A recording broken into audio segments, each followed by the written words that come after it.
Assalamu alaikum wa rahmatullah wa barakatuh. Paix sur ceux qui suivent les guidés.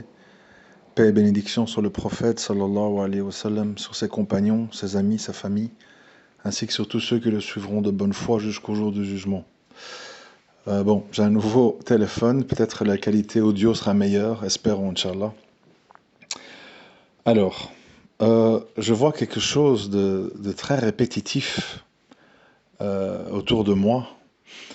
C'est, si je veux simplifier, pour me faire comprendre rapidement, c'est des gens, des musulmans, qui disent mais je ne comprends pas pourquoi ces musulmanes ou ces musulmans parlent sans preuve, mettent tel hadith en avant et puis ils disent que les trois quarts des hadiths sont faux, citent tel verset du Coran, mais quand on leur cite deux, trois autres versets qui vont dans un autre sens ou qui rectifient ou précisent l'idée du verset qu'ils ou elles ont cité, les refusent.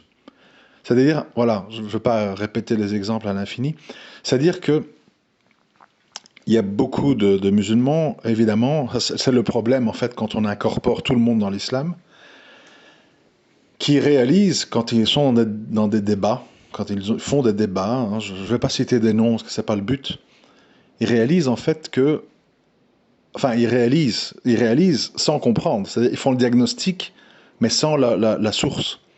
Donc le diagnostic, c'est comment se fait-il, c'est ce qu'ils disent, comment se fait-il que dans mon débat, toutes ces féministes musulmanes ont dit ci, ont dit ça, n'ont pas tenu compte de ça, ont rejeté telle preuve, m'ont cité un hadith faible, ont rejeté trois hadiths forts.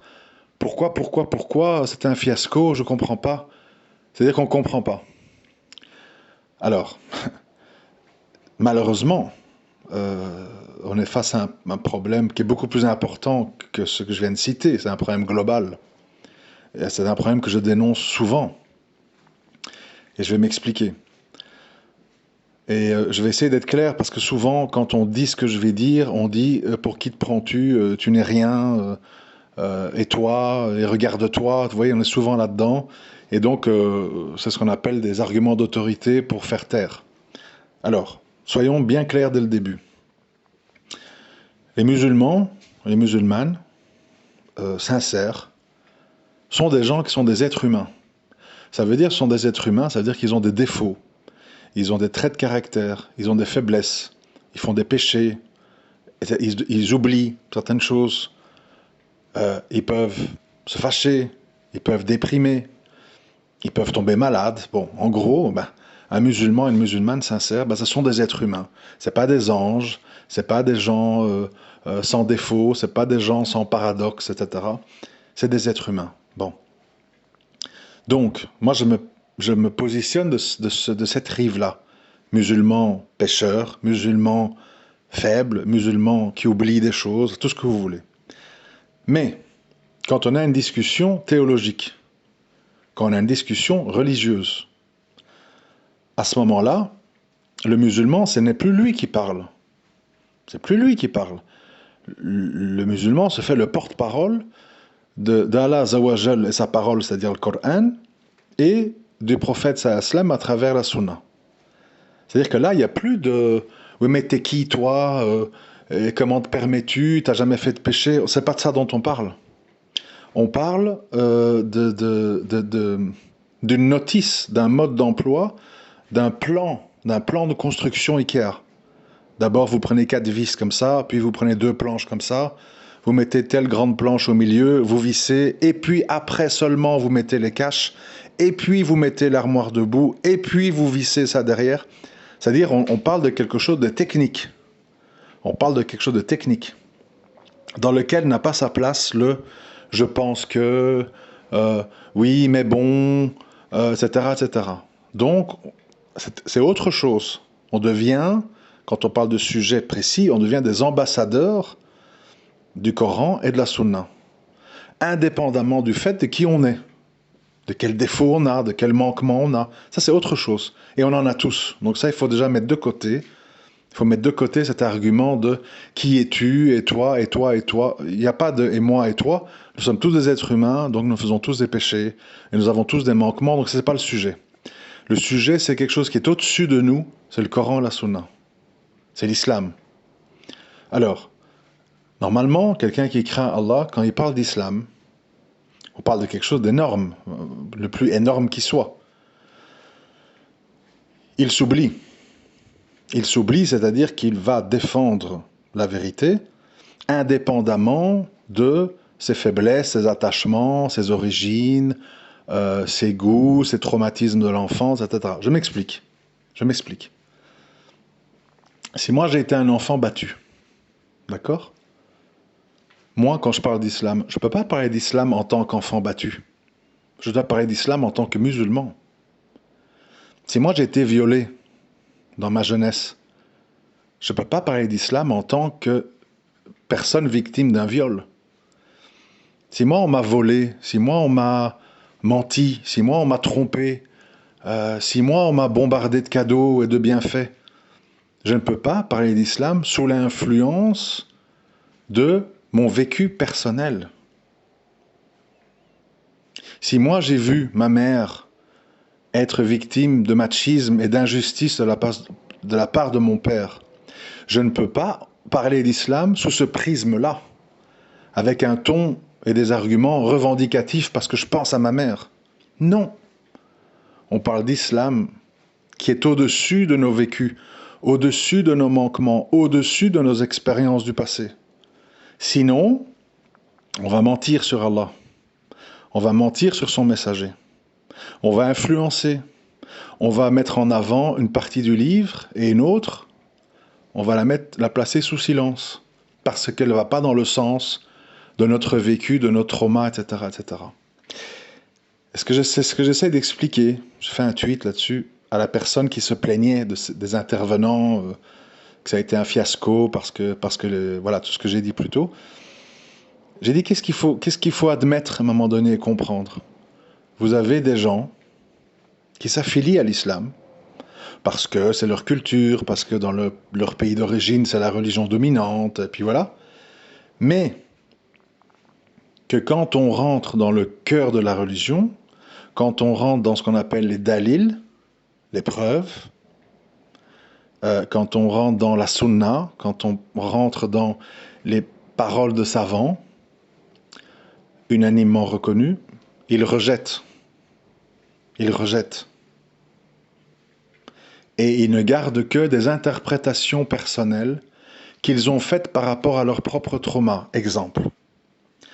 Si vous avez une femme qui se dit musulmane, mais qui est dans un truc réactionnaire, ma mère, elle était victime de mon père, et les hommes, et le patriarcat, etc. Qu'est-ce qu'elle va faire? Elle va prendre l'histoire de Khadija, femme parfaite, entre parenthèses, elle va l'interpréter à sa sauce. C'était une femme indépendante, c'était une businesswoman, et ceci, c'était une féministe, et elle va le mettre en avant comme preuve islamique. Donc, je ne sais pas si vous comprenez le problème. C'est exactement comme si, à l'inverse, moi je suis un homme un peu violent, un peu macho, un peu comme ça, et je vais commencer à décortiquer la vie d'Omar ibn Khattab et sortir de son contexte certaines choses qu'il a faites ou dites qui vont dans mon sens. Et je dis voilà, mais regarde Omar, c'est quand même voilà le calife de l'islam. Bon, c'est pas une démarche honnête, parce que il faut prendre la totalité des dires et des actions d'un personnage, et pas certains. C'est aussi malhonnête que si je veux parler de vous, ou on parle de moi, ce que les gens font d'ailleurs, malheureusement, et mettre en avant certaines choses. Ah, le frère, il est émotionnel. Ah, le frère, il parle pas l'arabe. Ah, le frère, il a eu une vie sentimentale mouvementée. Point. Et tout le reste, on n'en parle pas. C'est malhonnête, et c'est surtout faux. Il faut faire très attention à ça. Un être humain, ses propos, ses actions ne se résument pas à des flashs. Ça ne se résume pas à des caricatures. C'est un tout. Dans l'histoire de Khadija, par exemple, on peut interpréter les choses très différemment. Et dire quoi? C'était une femme qui était 2 fois veuve, qui avait des biens, peut-être hérités de ses maris défunts, je ne sais pas, ça j'ai pas l'info, qui devait gérer des commerces et qui mandatait des hommes pour gérer ça pour elle. Donc elle était une gestionnaire de fortune. Peut-être ça lui revenait de ses maris qui étaient décédés, je n'en sais rien. Et d'où le prophète sallam qui a été engagé, parce qu'il était un homme intègre de confiance, pour gérer ses affaires et pour lui aller dans les caravanes, faire le commerce et gérer ses commerces.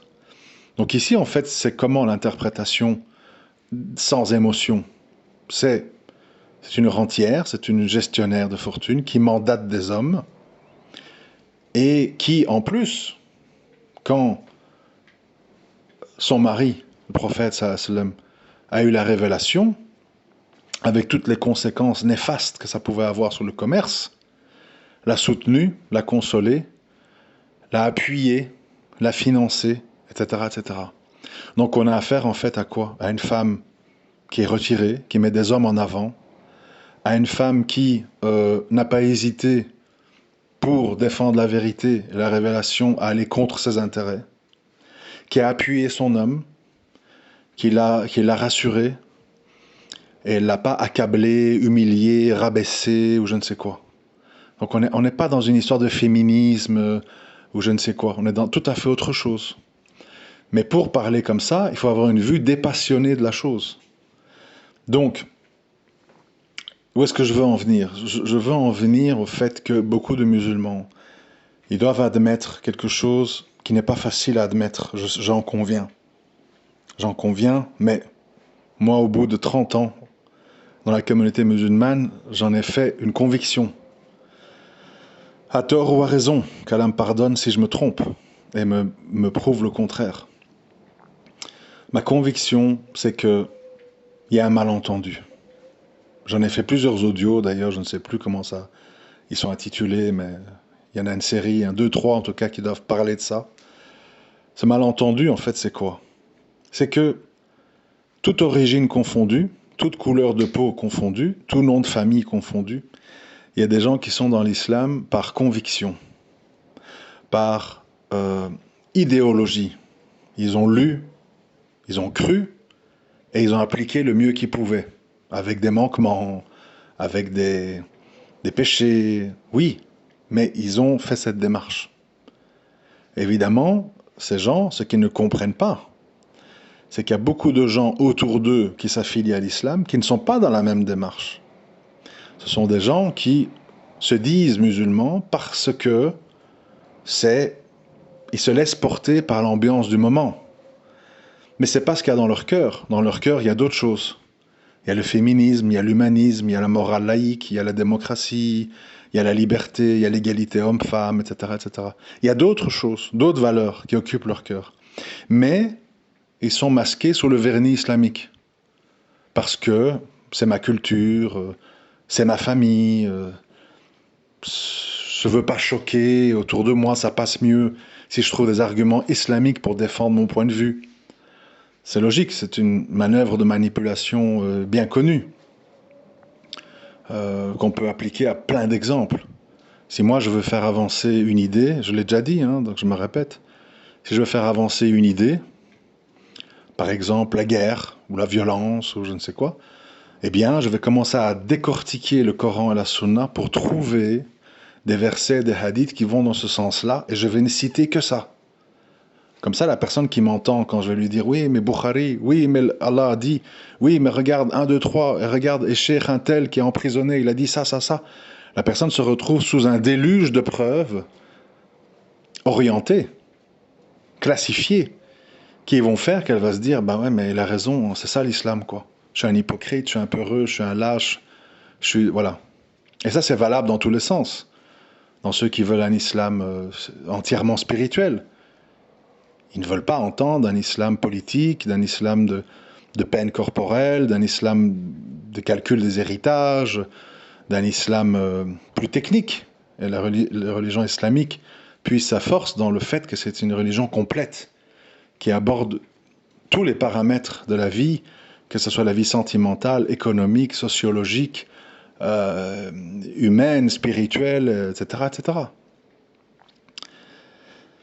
Et donc, euh, il faut, au risque, parce que si on ne le comprend pas, on est déçu. C'est pour ça que moi j'en parle. Parce que je ne veux pas que vous soyez déçus, comme moi j'ai pu l'être, et comme je vois des frères qui sont déçus, qui comprennent pas en fait. Ils comprennent pas parce que pour eux, quand on se dit musulman, ça veut dire on a des prérequis. On a accepté certaines valeurs, on a accepté certaines évidences coraniques ou liées à la sunna. Mais c'est pas le cas.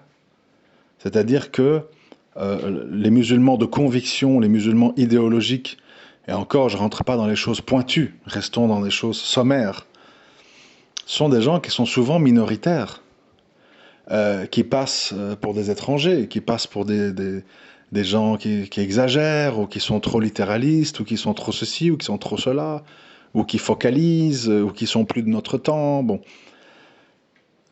Donc, il faut garder à l'esprit, quand vous avez un débat avec quelqu'un, ou quand vous avez des échanges en famille ou avec des amis, que tout le monde n'est pas dans l'islam pour les mêmes raisons. Et tout le monde n'est pas dans l'islam de la même façon. Et tout le monde n'est pas dans l'islam avec la même implication. Et tout le monde aussi, j'aime pas trop ce mot, mais enfin bon, quand on dit les interprétations, moi j'aime pas trop utiliser ça parce que euh, ça voudrait dire qu'il y a des islams. Il n'y a pas des islams, il y a un islam. Mais, voilà où c'est important. Oui, il y a un islam. Il n'y a pas des islams, donc il n'y a pas des interprétations. Moi, je n'aime pas ça. Enfin, personnellement, hein, je ne suis pas à l'aise, moi, avec ce genre de propos. Parce que je pense qu'il y a un islam, mais cet islam-là, unique, parfait, clair, limpide, il doit, sur des questions de jurisprudence, parfois être, comment je vais dire, ajusté en fonction des circonstances. Ajuster, ça veut dire quoi? Je vais donner un exemple de choses un peu plus bébêtes, mais bon, pour qu'on se comprenne. Vous avez, comment ça s'appelle? Vous avez les Formule 1, les voitures de course. Dans chaque écurie, il y a deux pilotes, d'accord? Ces deux pilotes, ils ont la même voiture. Ils ont la même voiture. Pourtant, ils ne font jamais les mêmes temps autour. Il y en a souvent un des deux qui gagne souvent et l'autre qui est deuxième, troisième, quatrième. Pourtant, ils ont la même voiture. Alors certes, il y a le pilotage, mais il n'y a pas que ça. Il y a le fait que une même voiture, avec les mêmes pneus, le même moteur, le même volant, les mêmes freins, tout, la même aérodynamique, les mêmes ailerons, il y a ce qu'on appelle les réglages. Les réglages, réglage de frein, réglage d'aileron, d'inclinaison, réglage de la distribution de la puissance moteur, etc., etc. Le moment où les vitesses changent, ça peut être réglé. Qui les change à 11 200 tours, qui les change à 10 800 tours. Et c'est le réglage qui fait que une voiture similaire est plus efficace qu'une autre. C'est dans ce cadre-là que, oui, l'islam doit être réglé en fonction des circonstances. Réglé, ça veut dire quoi? Tu ne vas pas faire un dars pointu et prenant sur la mort, les châtiments de la tombe, le barzak, etc., au milieu d'une fête de mariage. Tu vas pas commencer à parler des houris, des seins arrondis, de tout ce qui va être pour le croyant, etc., dans une assemblée où il y a peut-être des femmes, des jalousies, où il y a une ambiance qui ne prête pas à ça, je ne sais pas, des funérailles. C'est-à-dire qu'il y a des choses qui doivent être dites à certains moments et d'autres pas. Et il y a des choses aussi, quand on dit, par exemple, je donne un exemple, ouais, mais qu'est-ce que tu penses d'un tel? Ouais, mais qu'est-ce que tu penses de ça? Et les gens attendent des réponses du type, c'est bien, c'est pas bien, je suis pour, je suis contre. Alors que, oui, la réponse peut être expéditive. je suis contre, à dire ah, t'es contre. Tu dis oui, mais il y a des raisons. Et pour vous expliquer mes raisons, ça prend du temps. Ah non, non, non, non, je t'écoute plus. Si t'es contre, ça y est, c'est fini entre nous. Je sais pas, je prends un exemple.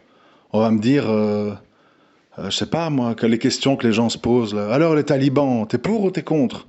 Et le Hamas, t'es pour ou t'es contre? Et Daesh, t'es pour ou t'es contre? Vous voyez, les gens sont comme ça. Qu'est-ce que t'en penses? C'est quoi ton avis? Alors les gens, qu'est-ce qu'ils attendent? Je suis pour, je suis contre. Alors si tu dis je suis pour, on va dire ah voilà, ah il me semblait bien que t'étais bon, tu vois. Et si tu dis je suis contre, ah ouais c'est ça, ouais en fait t'es sous taquilla, tu mens, hein. T'es pour mais t'oses pas dire, bon, oui.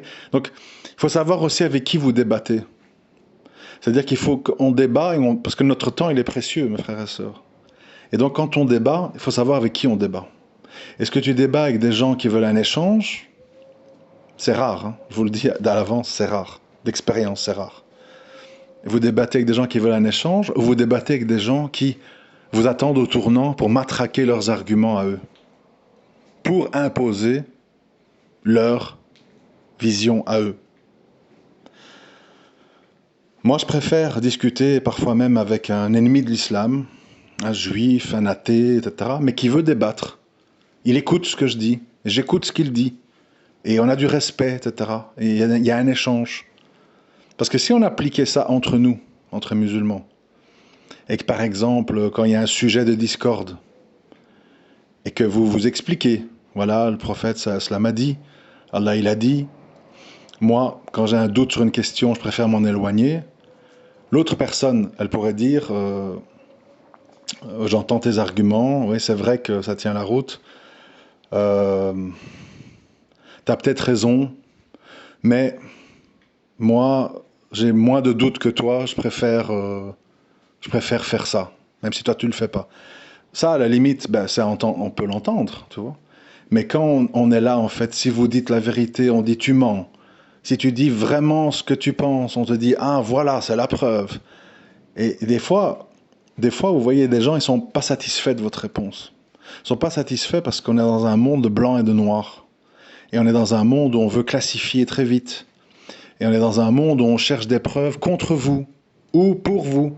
C'est-à-dire que si un frère, il est un ami, il est de ma tendance, il est de mon groupe, on va tout embellir, on va fermer les yeux sur toute une série de choses qui vont pas. Et quand c'est un frère qui nous plaît pas, pour X, Y raison, on attend le moindre petit dérapage pour dire tu vois, tu vois, tu vois. Et ça c'est pas honnête. Je prends un exemple pour pas avoir de langue de bois. Moi, j'ai pas de langue de bois. Il y a la question qui revient souvent de nos jours dans certains milieux, c'est tu penses quoi des talibans? Qu'est-ce que moi j'ai répondu à ça? J'ai répondu une réponse sincère. J'ai pas fait une réponse langue de bois ou oui, non, je sais pas quoi, ou taquilla, pas du tout. Je fais une réponse sincère. Qu'est-ce que j'ai dit? J'ai dit moi je suis, je sais pas combien moi, je suis à 7-8 000 kilomètres de l'Afghanistan. En dehors de ce que me rapportent les médias ou certains frères et sœurs qui appartiennent à certaines sectes, je ne sais rien de ces gens. J'ai jamais parlé à un taliban. J'ai jamais été dans son pays. J'ai jamais vu comment ça fonctionne. Je ne sais d'eux que ce que les médias en disent et ce que certains frères orientés, pour ou contre, disent. Il y a des gens qui les aiment bien et des gens qui les aiment pas. Bon. Moi, j'estime que je ne suis pas qualifié et je n'ai pas d'éléments de preuve assez forts que pour me prononcer. Et donc je dis, je ne sais pas si ces frères font du bon boulot conforme au Coran et à la Sunna dans leur pays ou pas. Parce que ce qui m'en parvient, ce sont des choses orientées, soit par ceux qui les détestent, soit par ceux qui les idolâtrent, entre guillemets. Et c'est souvent des gens qui n'ont jamais été sur place et qui ne connaissent pas des talibans en vrai. Donc voilà. Mais ce genre de réponse ne satisfait pas les gens. Parce que les gens, voilà, s'ils sont contre les talibans, soit parce qu'on estime qu'ils sont trop laxistes ou qu'ils sont trop sévères, on va te dire, ouais, t'oses pas dire hein, que t'es avec eux, mais en fait t'es avec eux. Hein. Ou soit on va dire, ah, tu fermes les yeux sur leurs innovations, ah, tu fermes les yeux sur leurs accointances avec les chiites du Nord, ah, je savais bien que tu étais un gars flou, tu vois. Et c'est compliqué, c'est compliqué. C'est pour ça que je dis aux gens qui débattent, faites bien attention de voir avec qui vous débattez. Si vous débattez avec des femmes qui se labellisent féministes, et dans un deuxième temps musulmanes, pour rendre ça audible auprès des musulmans, vous savez à l'avance que vous aurez un débat orienté et malhonnête. Il ne faut pas s'étonner, comme j'ai lu, que ce soit un fiasco total. C'est normal, parce que ce sont des féministes avant tout. Quand elles parlent, vous entendez des références humanistes, démocratiques, laïques. Et donc, elles ne vont prendre dans l'islam que ce qui va aller dans le sens de leurs convictions, parce qu'elles sont avant tout des humanistes, avant d'être musulmanes. C'est ça la question. Beaucoup de gens disent « je suis musulman ». Mais dans la réalité des faits, qu'est-ce qui passe avant? Eh bien souvent c'est des idéologies contemporaines, des origines culturelles, le tribalisme, le nationalisme, passent largement avant l'islam. Et ça, c'est la majorité des gens. C'est-à-dire qu'ils sont dans un islam de reproduction de leur milieu socio-culturel. Et pas dans un islam des sources. Ils sont dans un islam émotionnel. C'est-à-dire, pour ces gens, dans leur esprit, l'islam, c'est aller à la mosquée à Taraweeh, manger le mouton de l'Aïd, faire le ramadan, et pas manger de porc. Au-delà de ça, c'est un peu flou. Oui mais non, non mais oui, le riba, le shirk, le sir, ça dépend. Il y a le petit shirk, il y a le grand shirk. Oui mais sir, si tu savais pas, et ceci et cela, on commence à chipoter, vous voyez, ça devient flou. C'est comme ça, il faut le savoir. C'est la réalité. Et c'est pas un jugement de valeur, c'est un constat. C'est un constat. Allah, il a voulu que ce soit comme ça. Voilà. Mais par contre, c'est pas parce qu'on dit ce que je dis qu'on s'estime parfait, qu'on s'estime sans défaut, qu'on s'estime s'ériger en juge. Parce que j'ai dit au début de cet audio, l'islam est au-dessus de nous. Il est au-dessus de nos personnes. Et donc, il faut avoir cette honnêteté et cette modestie de dire, même moi, ma petite personne, si je suis flou sur cette question, où je ne vois pas entièrement clair, voilà ce que disent les sources. Voilà ce que disent les sources. Et on peut faire ça avec tout, avec la musique, avec le cannabis. Combien de gens je vois qui sont attachés au cannabis, qui jouent des jeux? Oui, mais c'est pas l'alcool, c'est l'alcool qu'on cite dans le Coran. Ça dépend, c'est plutôt macro. Non, non, soyons honnêtes, mes frères et sœurs. Et être honnête ne veut pas dire que vous n'allez pas le faire, mais il faut dire, malgré vous, même si vous êtes un fumeur de cannabis, vous devez dire, en islam, tout ce qui fait perdre la raison, que ce soit de l'alcool, que ce soit du cannabis, que ce soit des médocs, c'est quelque chose qui est réprouvé parce qu'on va faire et on va dire des choses qu'on ne pense pas. Et on ne sera pas dans son état normal et on ne sera pas concentré dans notre prière. Et c'est ça, en fait, qui est dénoncé en islam. C'est pas l'alcool, c'est tout ce qui enivre. D'ailleurs, parfois, on parle même de la colère enivrante. On dit, assieds-toi, bois de l'eau, calme-toi, parce que tu es sous l'effet de l'ivresse de la colère. La colère est une forme d'ivresse, c'est la réalité. Combien de gens ont dit et ont fait des choses terribles sous l'effet de la colère, alors qu'ils ne boivent pas une goutte d'alcool et qu'ils n'ont jamais fumé de cannabis. Donc l'ivresse, c'est un sujet large. C'est de nouveau un sujet qui devrait... C'est un peu comme le shirk. Les gens disent le shirk, oui, mais ça veut dire se prosterner devant des statues. Non, le shirk, c'est beaucoup plus que ça. C'est beaucoup plus vaste que ça. Si on analyse honnêtement. Mais si on est attaché à un truc, comme quelqu'un peut être attaché au cannabis, on va jouer sur les mots. Oui, mais bon, c'est pas l'alcool, l'alcool c'est liquide, et ça reste dans le sang. Bon, si vous faites un peu des recherches, il faut savoir que, je crois de mémoire, je ne suis pas sûr, parce que je ne suis pas un spécialiste, mais que la molécule de cannabis, quand on l'a fumée, elle reste détectable dans une prise de sang 2 à 3 semaines après. Bon, voilà. Je le dis, parce qu'il faut le savoir. Après, quand on dit ça, ça ne veut pas dire qu'on juge quelqu'un qui fume du cannabis. On dit juste que si tu as cette faiblesse, si tu fais ce péché, c'est une chose. Si tu veux promouvoir le fait que c'est pas grave et que c'est pas haram, c'en est une autre. Péché, on fait tous, mais diffuser des péchés, les légitimer, les minimiser, ça c'est autre chose. Et de nos jours, beaucoup de gens, ils veulent transformer l'islam, façonner l'islam à leur passion, le diffuser, le défendre et en faire une vérité, au détriment des gens qui viennent avec des textes, des propos de savants, des fatwas, etc., qui sont rejetés d'un revers de la main. Donc il faut faire attention. Il faut faire attention à qui on débat, il faut faire attention à ce qu'on dit, il faut faire attention à ne pas placer sa personne au-dessus de la religion. D'ailleurs, soit dit en passant, c'est une forme de shirk. Dire « moi je pense »,« moi j'ai décidé que », etc. À contrario de tout ce que disent les preuves, ça veut dire en fait qu'on devient une sorte de législateur en dehors d'Allah. Et ça, c'est grave, même à notre petit niveau. Voilà, je vous remercie de m'avoir écouté. Assalamu alaikum wa rahmatullahi wa barakatuh.